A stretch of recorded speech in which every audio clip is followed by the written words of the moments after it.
Obrigada. Então, vamos dar só mais um minutinho. Entretanto, quero agradecer mais uma vez ao nosso Davi, também do Reino Unido, ali em Londres, por ajudar a colocar os PowerPoints. Thank you, David. Sempre, pastor, sempre.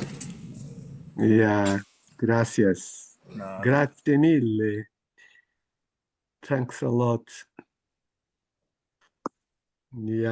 Então, nós vamos orar. Eu vou pedir à nossa irmã Lídia, por favor, que faz parte da nossa equipa do Pertencer.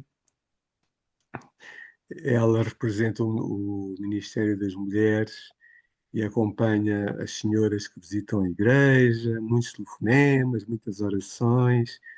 Sou muito grato a todos vocês que servem ao Senhor e cada um à É sua sempre muito bom. maneira. Podes orar, É Lídia. sempre Hoje muito o bom. tema, Posso, sim, senhor. hoje o tema Obri- são crises de fé, está bem? O tema hoje é São crises de fé. Ação Cristo de Fé. Yeah. Obrigado, meu Senhor, pelo teu grande amor e bondade para conosco. Obrigado pela salvação. Obrigado pela paz que podemos ter, apesar das circunstâncias. Obrigado, Senhor Jesus, porque podemos realmente ter o teu Espírito Santo dentro de nós, que nos faz toda a diferença, Senhor. Sabemos que perante as dificuldades, mesmo na falta, às vezes, de fé, que por vezes ainda vem à nossa vida com a nossa parte mais carnal em cima, mas tu estás sempre, Senhor Jesus, superando todas as nossas dúvidas, nossos anseios, Senhor Jesus, estás sempre protegendo, como realmente como a ave que está debaixo, cobrindo os seus filhos, Senhor. É E nós verdade. sentimos esse teu grande amor sobre a nossa vida, Pai. Nesta hora, Senhor Jesus, vai abençoar quem vai falar, Senhor Jesus, para que Sim, possa Senhor. realmente estar debaixo da tua unção, da tua graça, Senhor. E cada um que estamos aqui presentes podemos receber essa graça de realmente dos ensinamentos que temos tido Amém, acerca destes Pai. que estão pertinentes na nossa vida, Sim, Senhor. Pai querido. Obrigado pelos teus servos que trouxeram realmente estes ensinamentos e estas Sim, Pai coisas tão querido. preciosas que pouco se falavam antigamente e tanta importância tem para as nossas futuras gerações, meu Pai. Entregamos todas as coisas no teu nome. Bendito seja Jesus. Amém. Amém, Pai. Tudo é teu e para ti, Senhor. Amém. Então, queridos, vou pedir ao Davi, por favor, para pôr o primeiro slide. Entretanto, as boas-vindas aos que entraram. Ahm, Crise de fé, como eu tinha dito, eu vou também dar um pouco do meu testemunho. Deixa só lembrar que nós começamos com depressão infantil e teen, né? Com os adolescentes, e temos isso gravado. Depois avançamos para ferida materna, depois para masculinidade saudável. Alguém se lembra depois? Está-me a dar uma branca, ajudem-me. Divórcio e Masculinidade. novo casamento. Exatamente, divórcio e novo casamento, e depois, semana passada, foi a pastora Paulinha a falar sobre restauração, a prioridade, não é? Para não darmos a bater aí com as cabeças. E hoje vamos falar de crise de fé. As próximas duas que faltam são, uma delas, pornografia, o impacto no homem, pornografia, o impacto na mulher. E vai ser muito importante porque é um problema gravíssimo hoje em dia e já a começar com as nossas crianças, têm acesso a estas coisas muito cedo, nas escolas, pelas redes sociais, e, e os médicos e os psiquiatras, etc., estão muito preocupados com isso. Ok, então, hum, esta foto que vocês estão a ver aqui, minha e da Aba, foi numas férias que nós, e aqui isto é em Lagos, assim, lá na Ponta da Piedade, acho eu por ali, quem conhece Lagos, foi um dia feliz, íamos descansar e tal, mas na vida de cada um de nós e também na vida cristã, nem sempre os dias ou os meses têm tanto sol e são tão felizes, né? Eh, Há também aquilo que a palavra de Deus chama de dias maus ou aflições. Jesus chamou de aflições, ficar mesmo aflito, muito aflito, aqui nestes sistemas mundanos, né? E vocês lembram-se, podem ligar e dizer rapidamente, algum herói da Bíblia que passou por algum tipo de crise de fé, assim rapidamente? Por exemplo, Adão e Eva, acham que passaram? Parece que sim, né? Houve ali um momento que eles vacilaram um pouco e confiaram mais em alguém que não era Deus, não é? Eles estavam com Deus todos os dias. Portanto, ali houve uma crise de fé. Mais alguém? Abraão e Sara também foi. Abraão e Sara, Não exatamente. esperaram, né? Não esperaram. Esperaram, Pois. já passava muito tempo e Ah, eles pensaram: não, calma aí, a gente vai dar uma ajuda a Deus. Deus prometeu, a gente vai fazer a nossa parte, à nossa maneira. Ou seja, deixaram de confiar, não vou dizer cegamente, mas totalmente em Deus, né? Mais alguém? Algum herói da fé que vocês se lembram? Eu não consigo lembrar do nome, mas foi aquele que teve aquele confronto com aquele grupo Baal. Exatamente, exatamente, o profeta Ai, eu não Elias. estou a conseguir. Elias. Elias, exatamente. Elias. O profeta Elias, isso é um caso incrível.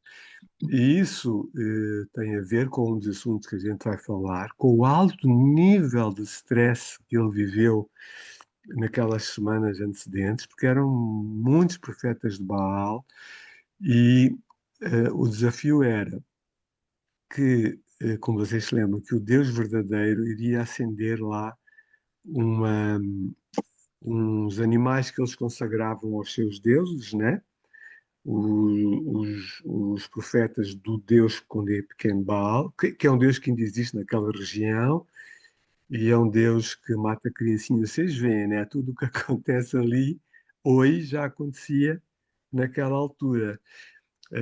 Casamentos com crianças muito pequeninas e isto até com o islamismo que veio por cima daquela caixa de demónios chamados Baal. Baal era o demónio principal, mas eles tinham depois, ele tinha os seus subalternos que eram chamados Balaíns. Balaíns. Ok. E se nós formos a ver, né, Paulo, eu e a Ava estamos a ler segunda aos Coríntios, Paulo, pronto, muitas vezes ele tinha que defender a sua autoridade apostólica, havia pessoas que não o respeitavam, ele confiava em Deus, mas ficava às vezes emocionalmente muito abalado, até depressivo. E Jesus, acham que passou por alguma crise de fé? Na Eu cruz. acho que sim.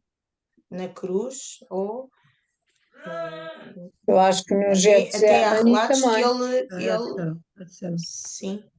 No Getsemane também. Sim.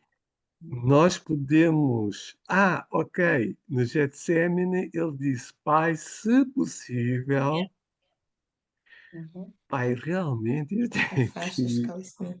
na minha encarnação, na minha carne, no meu sangue, vai ser uma dor, se possível, afasta. Agora, a minha pergunta, e é uma pergunta pessoal, eu não sei se isso é uma crise de fé, pode ter sido, pode não ter sido, ou se era aquilo, mais uma vez, que nós podemos chamar de uma angústia profunda, porque ele Ah, até verteu, suou sangue, e a ciência hoje explica sim. que quando alguém soa sangue, é um nível de stress e de angústia assim sobre-humano, é uma coisa absurda, não é?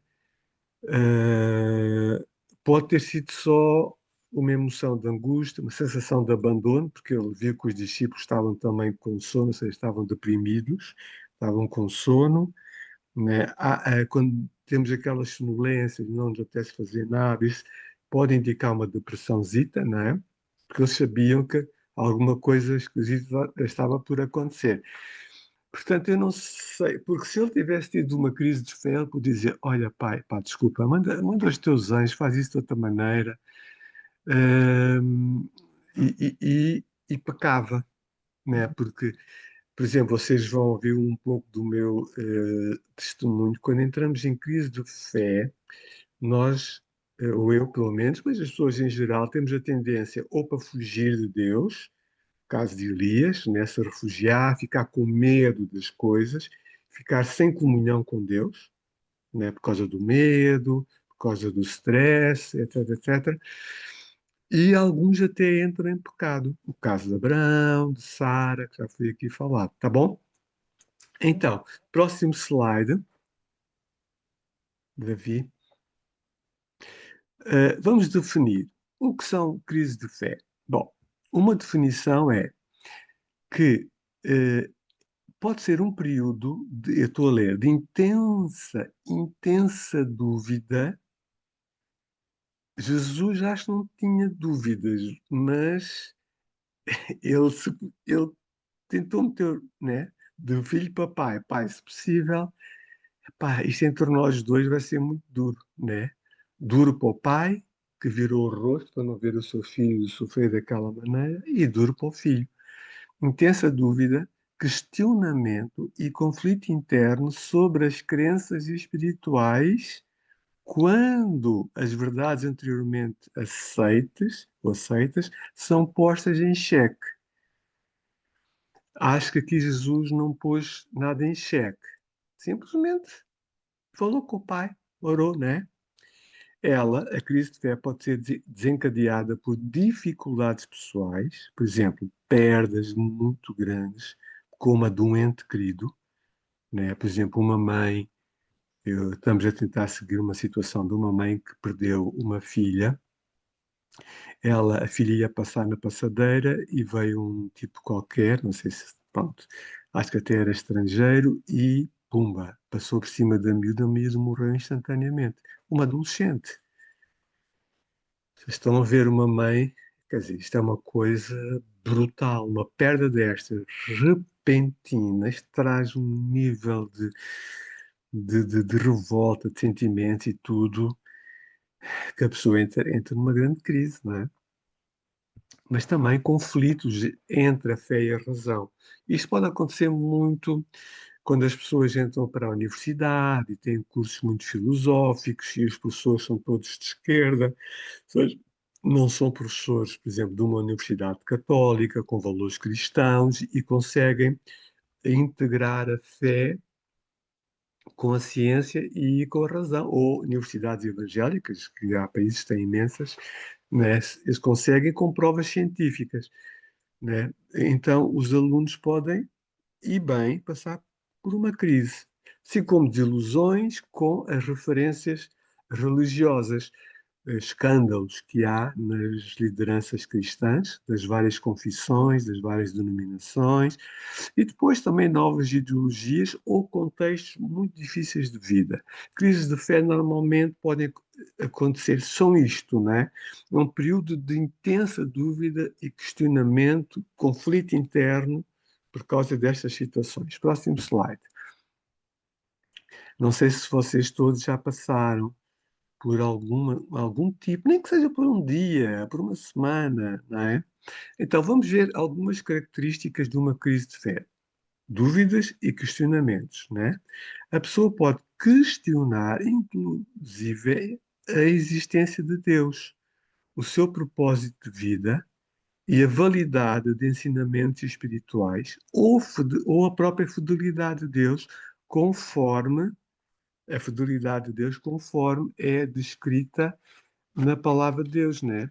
A palavra de Deus diz que Deus é fiel, ele nunca se nega a si próprio. Eu aqui já vou começar a falar um pouco da minha experiência com Deus. Houve uma noite em 2002, já foi há 20 e tal anos, um, que eu acendi a luz várias vezes, o Espírito Santo não me deixava dormir, e eu perguntei várias vezes à minha ex-esposa se estava tudo bem, se havia alguma coisa que eu deveria saber, que eu estava a sentir algo muito estranho.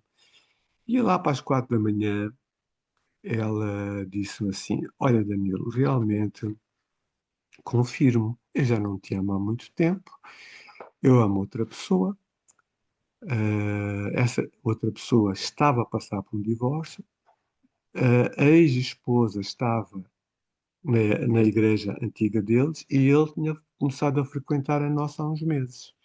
E estava lá todos os domingos e estava hospedado num lugar onde a minha esposa trabalhava, uma missão cristã. Portanto, eles viam-se todos os dias, tomavam um pequeno almoço juntos, depois ela começou a vir às 11 da noite para casa, jantavam e pronto. Ahm, então, isto está testemunhado num livro que se chama Grupos de Apoio e Autoajuda, Como Conhecermos, Tratarmos e Cuidarmos da Nossa Alma. No capítulo 2 eu intitulo Pastor Evangélico Divorciado, porque apesar de eu ter feito tudo para restaurarmos a nossa aliança conjugal, ter pedido ajuda, tudo aquilo que nós ensinamos, ela não quis, ela estava mesmo apaixonada pela outra pessoa e o seu comportamento dizia cada vez isso de uma maneira mais evidente. Uma vez tive uma reunião de assembleia de membros, eu estava a pastorear duas igrejas nessa altura, uma da parte da manhã, outra da parte da tarde, e, e ela não foi à assembleia de membros dessa segunda igreja. Eu cheguei a casa assim por volta das 9h30 da noite e liguei para ela dizer, olha, estou a sair aqui agora da igreja e tal, fui para casa. E eu a chegar a casa e esse senhor a sair de casa. Portanto, só para vocês verem, quando eu digo que ela fez tudo para comprovar que realmente era uma decisão que ela não queria voltar atrás. Capítulo 3, eu intitulo Revoltado com Deus. E aí eu explico muito sobre a minha crise de fé, as minhas dúvidas. Porque eu fui casado com aquela pessoa 10 anos. E como vocês sabem, imaginam, todos os dias eu orava, e antes também do nosso casamento, orei pelo nosso casamento, para que fizéssemos a vontade de Deus. Antes de nós nos casarmos, eu já era pastorista, já era muito jovem e ela era missionária. Ela tinha vindo de um outro país, ela era missionária cá, alguém que serviu ao Senhor. E então, eh, aquelas perdas todas, eh, porque depois eu tive de aceitar. Portanto, eu disse, olha, eu nunca irei pedir divórcio. Ela pediu o divórcio, eu tive de aceitar, abrir mão de ser um pai presente, portanto, de viver com a minha filha, para não aumentar a dor dos três e principalmente da nossa filha. Ver os pais ali naquele tipo de situação. E fiquei sozinho e aí a minha grande, minha maior crise de fé. Eu cheguei mesmo a questionar, poxa Deus, e fiz uma pergunta semelhante a Deus que eu tinha feito antes da minha conversão, quando eu era ateu. Lá atrás eu perguntei a Deus, se tu existes, prova-me. E Ele provou-me. A pergunta que eu fiz na minha crise de fé foi, Deus, se tu és o Deus do Salmo 23, aquele que cuida, que está nos piores dias connosco, que nos conduz a águas, pronto, boas, fixe, pastos, bom alimento, eu quero ver agora. E quero ver, eu não vou fazer nada para não pecar contra ti. Eu quero ver então o que é que tu vais fazer. Estou muito revoltado contigo, eu estou a achar que tudo isto que eu preguei, que eu ensinei, as orações, se calhar tudo isto da tua palavra se calhar é um logro, né? E com o meu coração cheio de raiva, taquicardias, insónias, uma lista enorme de quem está a passar por uma grande crise, tá? Portanto, dúvidas e questionamentos. Perdi, vocês podem ler aí, tudo aquilo que era a minha referência, a minha estrutura. E também pedi demissão do ministério, claro, é, né? Eu não tinha condições para continuar no ministério naquela altura, principalmente pelo meu estado. E sabem, é que Deixei de ver os meus amigos, eles não sabiam como lidar comigo. Né? Nessa altura, houve um amigo que me emprestou para aí uns 50 filmes em VHS, né? VHS, aquelas coisas grandes, antigas. Eram todas do Rambo, do Schwarzenegger, daquela malta toda assim, que dá muita porrada, muitos tiros. Era isso, era isso. Bom, eu não sei se isso me ajudou ou não, mas pelo menos acho que a raiva começou assim a sair um pouquinho. Então, próximo slide. Estamos a ver características de uma crise de fé, não é? Há um grande impacto nas certezas. Tudo aquilo que era certeza, começa, já não há certezas. Certezas e convicções, estou a ler, que antes sustentava era o fundamento da fé, da confiança em Deus. E eu tinha tido tantas experiências com Deus, irmãos, tantas, não é? São abaladas, são mesmo, olha, um terremoto, o que pode levar a uma sensação de vulnerabilidade e desorientação. Jesus e Pedro. Pedro, digam lá, não teve N experiências com Jesus? A multiplicação de pães, lembrem mais. A expulsão de demónios, andar em cima da água, ser levantado quando estava a afogar. Quer dizer, nós vemos ali aquela cena de lançar a rede para o outro lado e depois trazer. Quer dizer, Pedro tinha muitas experiências com Jesus, mas ali aquilo abalou de tal maneira as convicções dele. Talvez ele estivesse à espera de um Messias tipo Rambo, né? Tipo herói que vence as guerras todas, as do Afeganistão e as outras todas. Mas Jesus apareceu como um líder servo sofredor, alguém que vem resgatar, o nosso resgatador, o nosso Boaz, vamos dizer assim. E para Pedro aquilo foi fim da picada. Picadas são estradas de areia que acabam em África e depois é só mato. Ou seja, foi ali o fim mesmo, o fim da picada. E ele, não conheço, não conheço. Super abalado, né? Próximo, estamos a ver características, né? Experiências pessoais, né? Já falamos do ente querido, doenças graves, perdas financeiras, pessoas.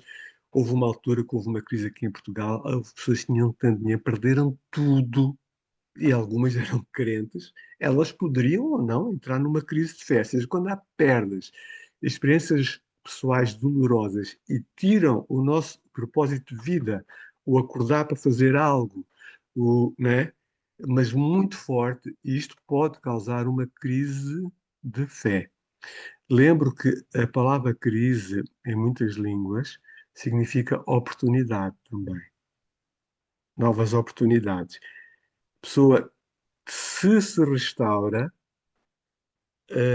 tem um novo recomeço de vida e normalmente, no meu caso, até novos ministérios. Deus me chamou para novos ministérios. Engraçado, um ano antes do divórcio, eu estive em 3 cidades do Brasil e recebi 3 profecias de pessoas que nunca me tinham visto, a dizer isso, que Deus tinha posto sobre mim uma unção de cura interior, que Ele me ia usar, ia-me abrir um espaço na rádio, na televisão. Isso tem acontecido, claro, a um nível, não é assim a nível mundial, não é? Mas Deus fez isso. No pouco, pronto, eu tenho sido fiel. E aquele ministério, porque ele perguntou, o que é que faz um deles, que era o diretor da Jocum da Argentina, de uma grande missão lá na Argentina? O que é que faz? Eu disse, olha, sou pastor principal de uma igreja, sou o número 2 da nossa denominação em Portugal. Ficou assim confuso. Ele disse, olha, mas Deus me disse para te dizer isto não tinha nada a ver com o que eu fazia.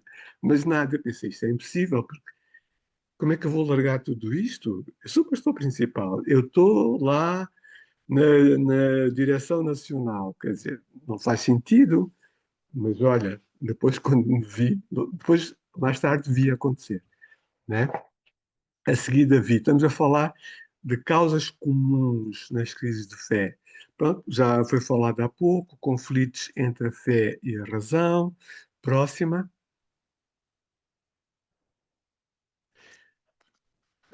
al- mudanças no contexto da vida, né? Alterações na vida pessoal ou social podem criar um novo ambiente onde as crenças antigas não fazem mais sentido. Por exemplo, jovens que vão fazer um Erasmus ou vão trabalhar em outro lugar e migram. Até, por exemplo, muitos brasileiros que emigraram para cá, para Portugal e para a Europa, abandonaram a igreja.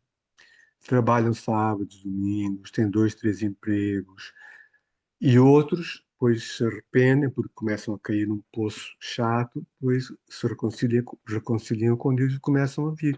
Mas quando há grandes mudanças na vida, isto pode acontecer. Pode acontecer. Por isso, nós, por exemplo, que trabalhamos com o pertencer, tentamos seguir as pessoas, muitas delas estão em crise de fé. Elas querem devagar, como tu hoje mesmo me disseste, Lídia, e o Joaquim também. Temos que dar o tempo, marcar a presença, e é isto que vai fazer, foi isto que me fez a mim pensar: uau, todos me abandonaram, mas Deus levantou pessoas que eu não estava à espera, os improváveis, e Deus me abriu portas incríveis, incríveis, que eu nunca iria. Uma delas foi, está no capítulo seguinte, eu fui a Moçambique, que já não ia lá há 20 anos, desde que tinha vindo para cá, e lá eu estava, pronto, eu estava sem horário, estava mesmo assim, como eu disse a Deus, eu não vou fazer nada para não pecar. Tive muitas vezes, quase, para fazer porcaria. E Deus sempre me livrou, sempre me trocou as voltas. Foi incrível. Eu comecei a sentir aquele calorzinho de antes, ok, eu não estou sozinho. Realmente não estou sozinho. E sabem, quem passa por grandes crises de fé normalmente tem uma percepção, uma experiência com Deus muitíssimo maior ali nas trevas, quando está em grande sofrimento, do que antes, quando estava tudo mais ou menos normal, a vida cristã normal, com umas aflições só. Né? Ou seja, foi nos piores momentos da minha vida que eu mais vi o amor incondicional e fiel de Deus. Por exemplo, eu fiquei sem sustento zero, sustento zero. Eu conheci a Ava só 2 anos depois, e depois nós casamos, e continuei sem sustento. Se tudo fizemos com a direção de Deus. Tinha uma promessa de um médico missionário argentino, Dr. Abel Valejo, já acho. Yeah. E ele disse: Olha, ele era dono de uma clínica cristã, ele me convidou para eu fazer marketing da clínica dele nas igrejas e ele disse-me: Olha, eu posso tentar dar-vos 250 euros por mês, mas mesmo assim a clínica está chapa ganha, chapa gasta, às vezes eu ponho o meu dinheiro na clínica. Nós temos ok. Sobre isso nós vamos falar um outro dia, sobre a fidelidade de Deus. E hum, nunca nos faltou nada. Mas antes de eu conhecer a Ava, um dia estava a tomar banho em casa, tinha que pagar, obviamente, a casa ao banco, porque a minha esposa saiu, levou a Sara Lisa, foi para um hotel, depois, pronto, seguiu a vida dela. Estava a tomar banho em casa, acabo de tomar banho, recebo uma chamada de um irmão, que era um dos líderes da Remar, e disse assim: Pastor Danilo, o senhor nos disse para falar consigo e dizer-lhe que a dispensa da Remar está aberta para si. Sempre que quiser, venha cá, leve o que quiser. E eu, opa, obrigado e tal, fiquei super grato a ele e a Deus, e pensei: realmente, meu, eu não estou a receber nada disso porque mereço. Ou seja, pelo contrário, eu não merecia e o Senhor me mostrava. Eu sou o grande eu sou do Salmo 23, né? De várias situações destas. Eu ia a remar, por exemplo, eu trazia ahm, muitas latas de sardinha em conserva e coisas assim, algumas já caducadas há 5 anos. E ela vê a data 5 anos, mas olha, era comida, era boa. E depois eu vou-vos falar dos meus dotes culinários, que é 0,00001, né? Mas fica para outro dia. E, claro, passado um tempo fiquei doente, mas eu já me tinha dado uma clínica, né? E um médico crente, então também tratou de mim. Ou seja, pronto, ele sabe tudo. Próximo slide, para dizer que Deus realmente foi fiel, eu comecei a perceber que Deus era realmente o Deus do Salmo 23. Outra causa comum são frustrações com instituições cristãs, por exemplo, consigo próprios, falta de perdão consigo mesmo, culpa, culpa falsa, pessoas à volta muito tóxicas que acusam, que atacam a nossa autoestima. Isto leva-nos às vezes a transferir para Deus. Então, Deus, se tu existes, por que que eu sofro tanto? Por que que há tanto sofrimento na Palestina? Por que que há tanto sofrimento em todo lado? Os porquês, porquê, né? Então, são causas comuns e são boas perguntas, né? Mas são causas para nos poder levar a crises de fé, pelo menos momentâneas. Próximo.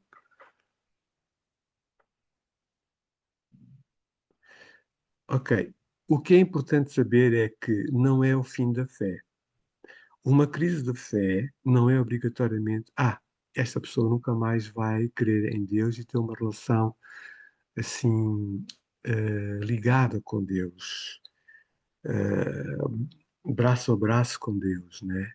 Não. Uma crise de fé não significa isso, mas é um momento crucial para nós voltarmos a fortalecer a fé, tornando-a mais madura, mais consciente e firme, porque vamos conhecer melhor o verdadeiro coração de Deus, como Pedro conheceu o coração de Jesus. Alguém que estava a fazer pequeno almoço para eles, um coração de um líder servo, de um líder modelo, né? E vocês sabem, né, que depois Jesus, em Roma, ele não quis ser crucificado como o seu e nosso mestre foi. Não quis, ele disse, não, crucifiquem-me de cabeça para baixo. Eu não sou digno de morrer como ele morreu. Por favor. Ou seja, isto mostra uma maturidade, uma consciência. Claro, se nós vamos ler Atos, por exemplo, em Atos 15 e mais à frente, Pedro continuava a ser muito sanguíneo, a meter a pata na poça ou os pés na argola, né? Mas sempre amadurecendo. É com os erros que eu e tu podemos crescer, porque aí nós vemos o verdadeiro coração de Deus. Temos um Salvador que já lançou o seu próprio julgamento, juízo sobre ele próprio, que é ele feito homem. Arcou, né, com todos os meus pecados nas feridas e no sangue que ele derramou, sangue da aliança. Uma crise de fé não significa obrigatoriamente o fim, e nós que estamos bem devemos sempre lembrar-nos disso quando familiares e amigos não estão bem, tá bem? Porque ninguém está livre de uma crise de fé. Nós vimos já alguns grandes heróis, né? Grandes heróis, como Abraão, que é chamado o pai da fé. O pai da fé. Fez as neiras, né? De fé. Mas também fez coisas boas, né? Ele ia consagrar o seu filho a Deus, por fé. Sabia que Deus podia ressuscitá-lo. Mas a vida é assim, né? Próximo, Davi.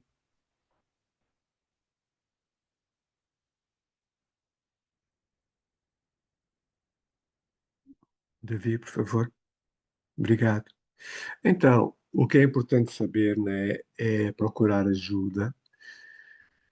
Ah, e como muitos de vocês já me ouviram dizer, normalmente o nosso maior sofrimento, depois de tratado, será, se nós quisermos, provavelmente, o maior e principal chamamento de Deus para nós contribuirmos para a humanidade.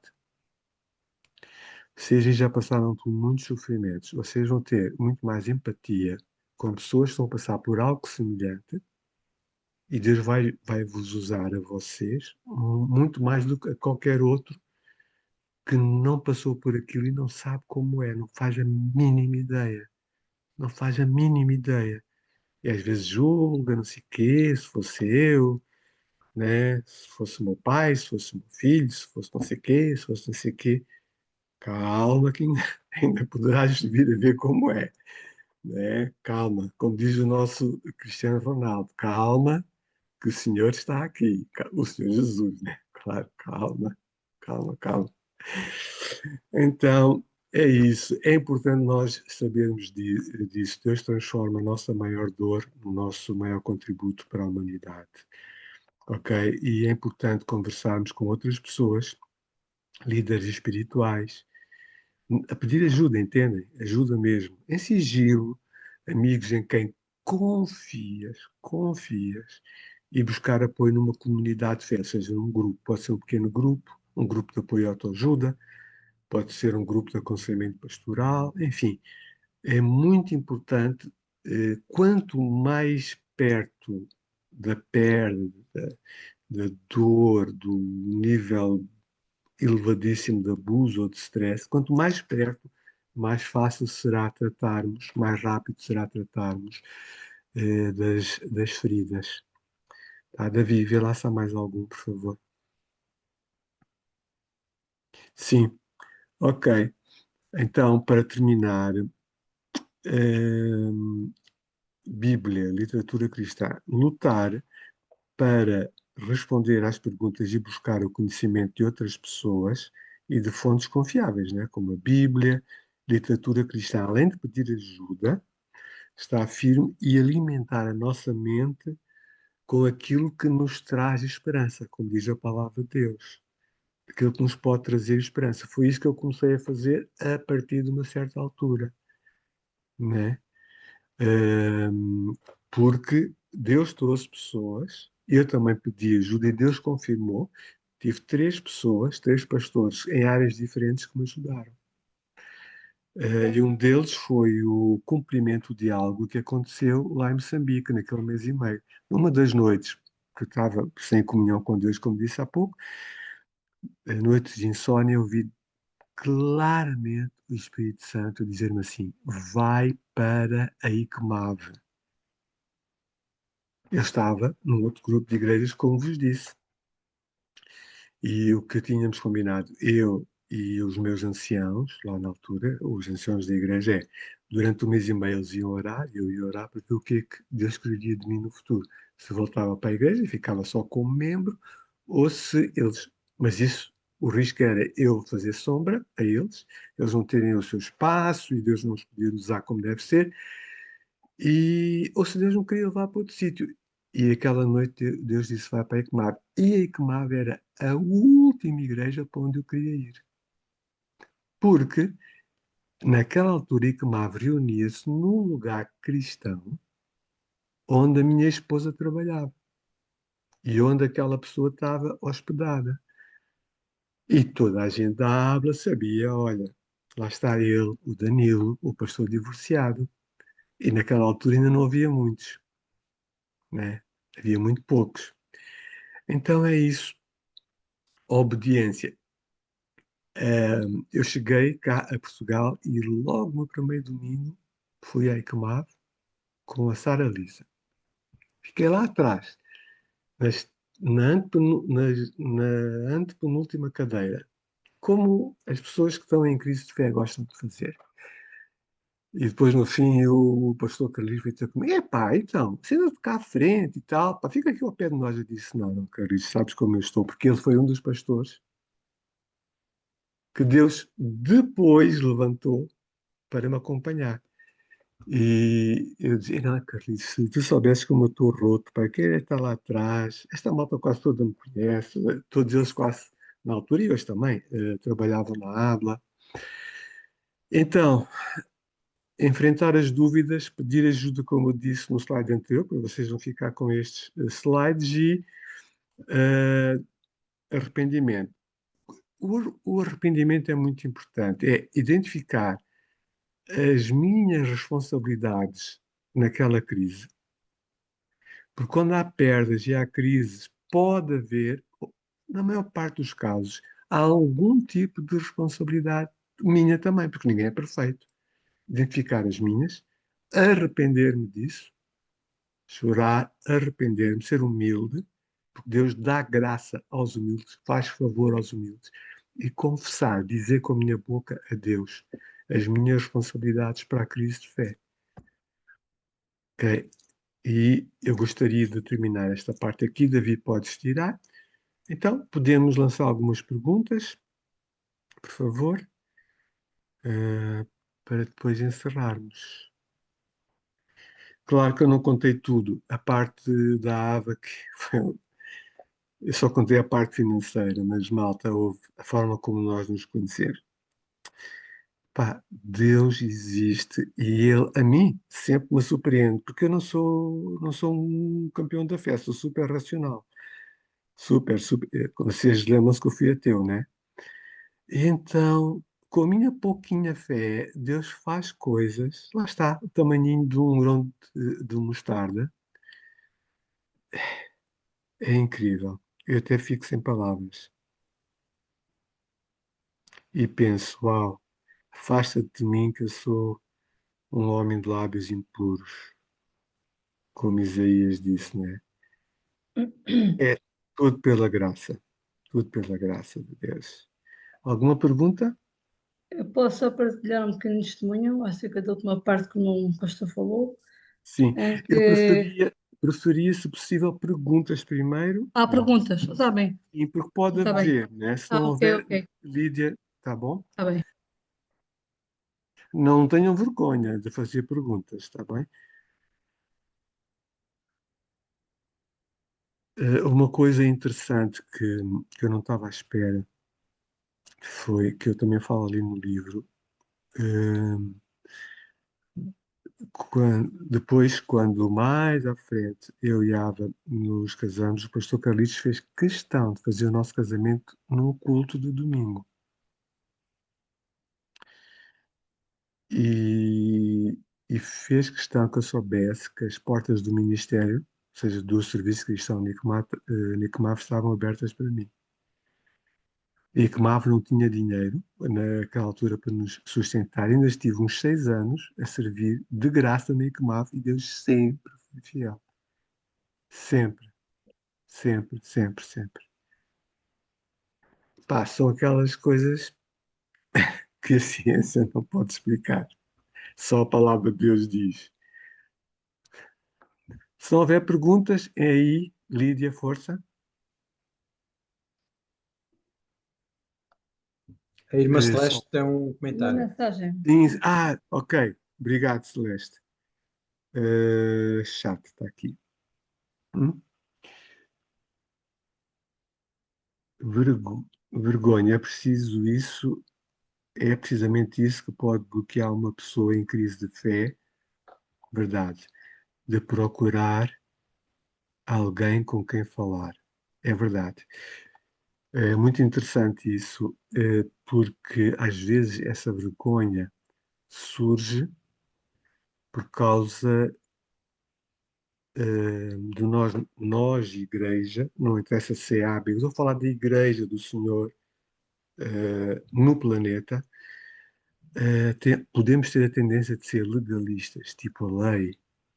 E Jesus disse que todo o legalista é hipócrita, quer que os outros sejam anjinhos, mas ele próprio, né, não é nada disso. Sempre. Ou quase nunca.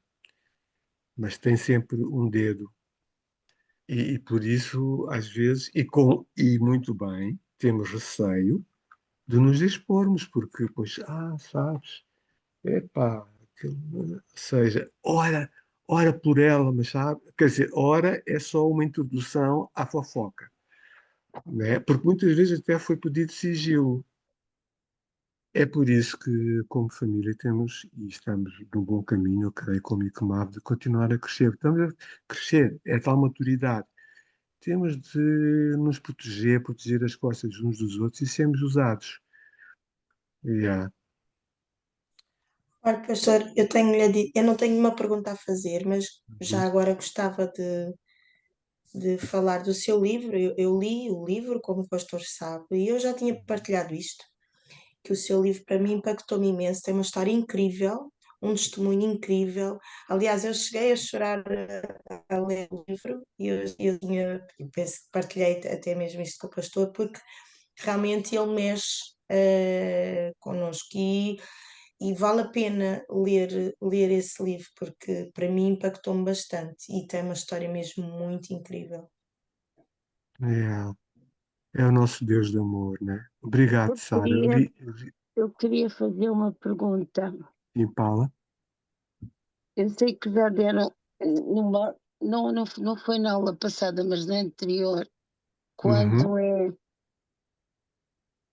não se- quando deve acontecer o segundo casamento. Eu sei que ainda há muita controvérsia em relação ao divórcio, e nós sabemos que, biblicamente, as possibilidades para o divórcio é o adultério de um dos cônjuges e o abandono. uhum, Mas há sempre esse estigma e eu acho que muitas pessoas ficam num relacionamento porque nem estão numa destas situações, mas também neste relacionamento já não há, calhar, aquele compromisso, aquela aliança que deve existir.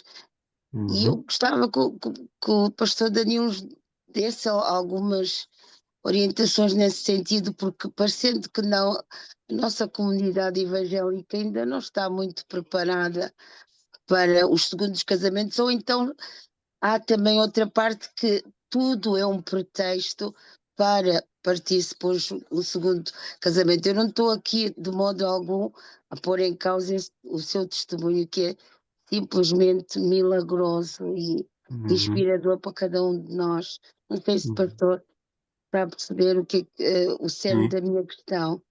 sim, sim, Paula. Certo, certo. Obrigado, Paula. É uma pergunta muito importante. Eh, eu estou aqui a olhar para o relógio, são 20h51, e eu penso que esta é uma das questões, Paula, que nós depois poderíamos, numa outra altura, falar um pouco mais, porque é uma questão tão importante, mexe com a vida de pessoas e de filhos e de familiares muito próximos. Pode ser algo muito doloroso, mas também pode ser um livramento, como tu disseste, né? Pode ser um livramento. Ahm, eu penso que seria mais sábio deixarmos para uma outra oportunidade. E quanto ao que tu disseste, é verdade. No meio cristão há várias posições teológicas, umas três principais, sobre esta questão do divórcio e novo casamento. Ahm, aquela que eu apresentei, além de ser de ICMAV, são das igrejas em português, as igrejas do Brasil, Angola, Moçambique, etc., mais relevante e com os teólogos mais bem formados. Claro, eu dei uma coisinha muito superficial, mas eu posso-vos enviar ali para o grupo alguns oradores que vocês conhecem, não é? De igrejas enormes que têm essa posição e sim, parece-me ser a posição mais equilibrada, mais equilibrada. Mas eu só queria, antes de encerrar, dar a oportunidade a ti, Lídia, está bem? E depois encerramos. Paula, iremos fazer isso sim, está bem? Online, alguma coisa gira sobre isso, tá bom, amiga? Ok, ok. Pastor. Yeah. Obrigado, Paula.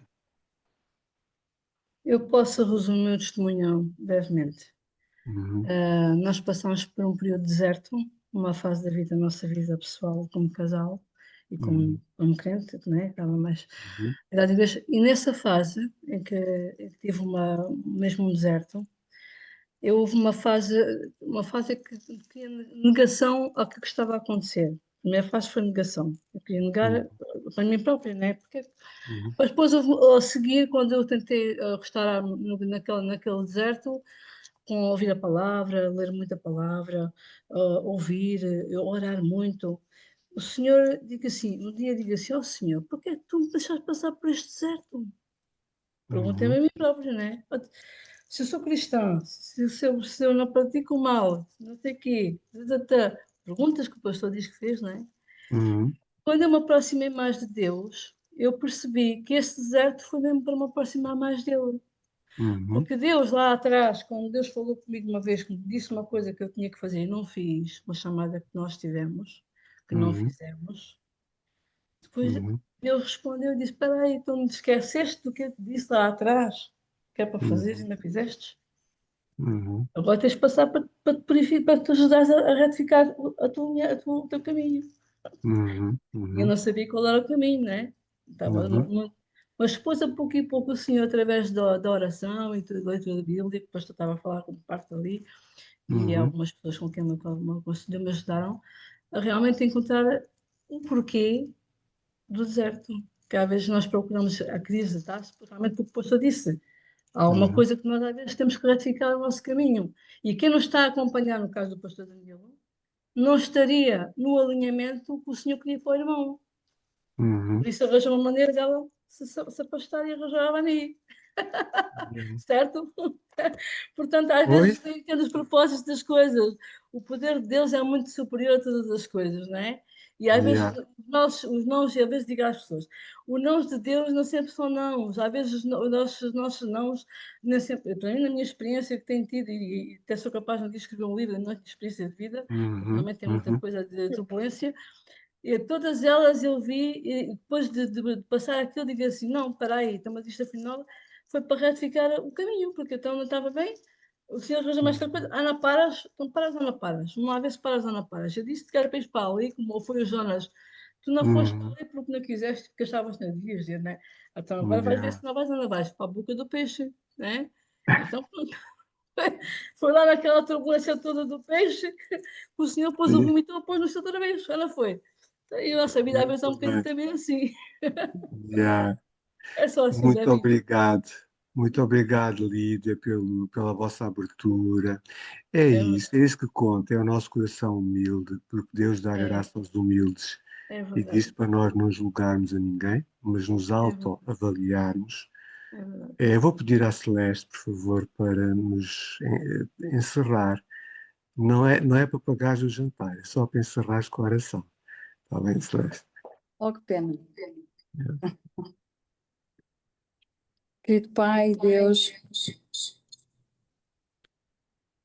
obrigado, Senhor, pela oportunidade de estarmos aqui, de recebermos de Ti ensinamento e iluminação para as nossas vidas, Senhor, Obrigado. afago e afeto para os nossos corações, por vezes quebrados, por vezes zangados contigo, Deus, zangados com a vida. Obrigado, Senhor, pela oportunidade que tivemos aqui de refletir, ou para não cairmos, ou para não voltarmos a cair, Senhor, em crises de fé que nos afastam de Ti. Obrigado, Senhor, pelas palavras que nos conduzem ao arrependimento e ao perdão e à reconciliação contigo e com a Tua vontade, Deus. Obrigado, Obrigado, Pai. Senhor, pela forma como cada palavra que aqui foi transmitida vai tocar no coração de cada um de nós e levar-nos e conduzir-nos cada vez mais em direção à Tua luz, Senhor, e àquilo que Tu tens preparado para as nossas vidas. Obrigado, Deus, pela vida de cada irmão que está presente e que não pôde estar presente, mas que vai poder aceder a estas informações e que vai ser tocado da mesma maneira, Senhor. Obrigado, Deus, em nome de Jesus. Amém. Obrigado. Pessoal, Obrigada, continuação pastor Danilo. Obrigada. Obrigado. Continuação de uma noite fixe, tá? Obrigada pelos Obrigada, ensinamentos. pastor. Deus Obrigada e abençoe. beijinhos. Tchau, pessoal. Obrigado. Boa Boa noite, noite a obrigada a todos. Boa todos. noite. Obrigada, Obrigada. Danilo. Então,